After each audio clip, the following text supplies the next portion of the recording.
ஒரு நாள் எங்கள் அப்பா ஒரு வீட்டுக்கு ஜெபம் பண்ண சபை தலைவர்களோடு போனாங்க.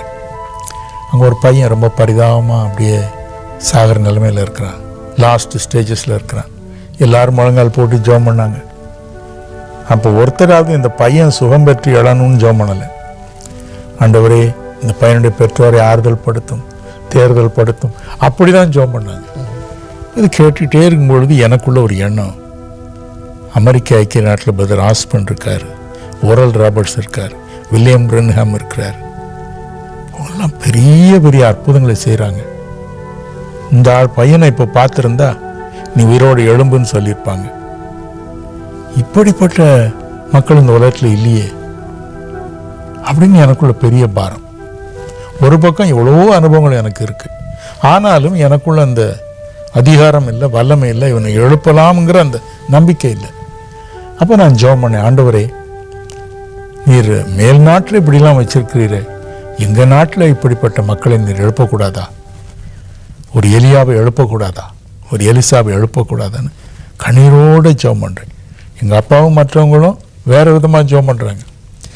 நாங்கள் பைத்தியக்கார மாதிரி புலம்பிகிட்டு இருக்கும் பொழுது ஒரு குரல் கேட்டு, நீயே அந்த மனிதன், யூ ஆர் தட் மேன். ஒரு 1000 தடவை வந்திருக்கும் அந்த சத்தம், திரும்ப திரும்ப திரும்ப திரும்ப திரும்ப, யூ ஆர் தட் மேன். அப்போ என்னை அபிஷேகத்துக்குள்ளே ரொம்ப வழி நடத்தின பாஸ்டர் லெமியூர்னு கோயம்புத்தூர்லேருந்து ஒரு பாஸ்டர் இருந்தார்.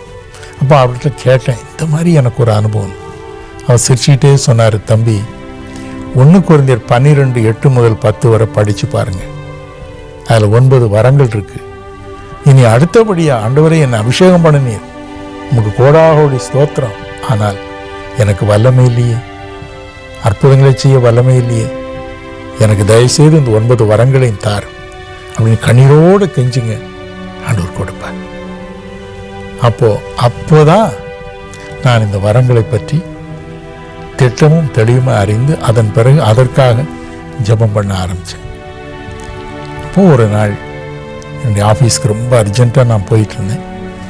ஒரு 15 நிமிஷம் இருந்துச்சு. இப்போ போய் ஆஃபீஸில் என்ன பண்ண போகிறோம், 15 நிமிஷம் ஜெபம் பண்ணிட்டு போகலான்னு ஜெபம் பண்ண முழங்கால் பாடிட்டேன். உடனே கர்த்தர் வந்தார், அவருடைய பிரசன்னம் இறங்கியது, ஒரு கை வந்தது, அப்படியே என்னை மோட்சத்துக்கு கொண்டு போச்சு. ஃபர்ஸ்ட் டைம் ஐ சா ஹெவன். அந்த ஆண்டவரை பார்த்தேன், பிதாவாகிய தேவனை பார்த்தேன்.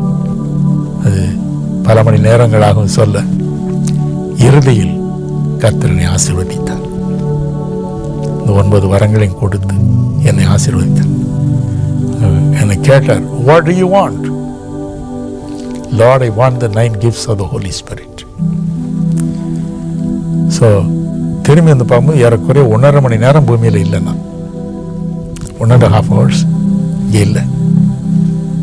சட்டெல்லாம் தலையிலேருந்து கால் வரை அப்படி குளிச்ச மாதிரி நனைஞ்சிருக்கு. அன்னையிலேருந்து வரங்கள் கிரியை செய்ய ஆரம்பிச்சது.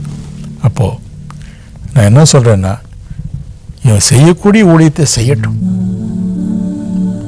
ஏதோ ஒரு சந்தர்ப்பத்தில் கர்த்தர் அவரோடு பேசுவார், மகனே இன்னும் நான் உனக்கு கூடுதல் வல்லமை தர விரும்புகிறேன், அப்போதானப்பா நீ கூடுதலான மக்களை இழுக்க முடியும்.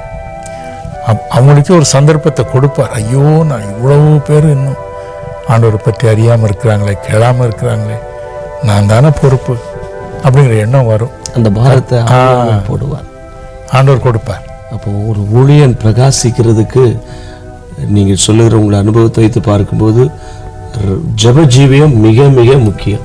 அது இல்லாமல் ஒன்றும் முடியாது.